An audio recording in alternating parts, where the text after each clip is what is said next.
Ayan, so our ulam for today is, hindi ko alam kung ano to, basta kay nipalitra ko siya. Nipalitra ko siya, nipalitra ko. Kalami, mura siya ano ba, mura siya kaning pagkatamis, mayroong pagka-asim konti. Dabi siya, wala may kaya. Tapos, meron tayong suka sa usawan, tapos kanin.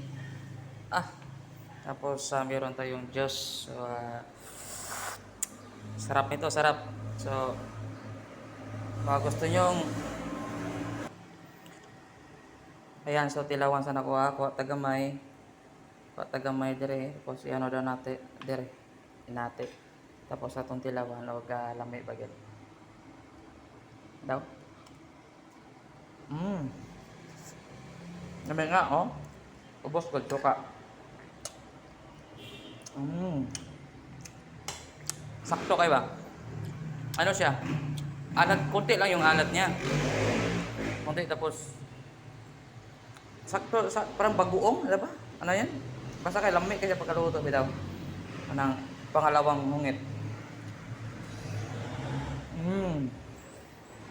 Suka. Suka pa nga. Lami ah. Ang suka murag kan ka ba? Pang probinsya kay ba? Kay lami kaya. Pangatlong hungit. Bisag ba sudan lami kay gapon. Suka. Tapos kani.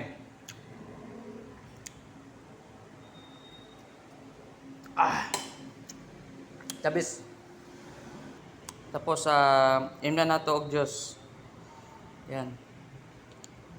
Diyos o Diyos.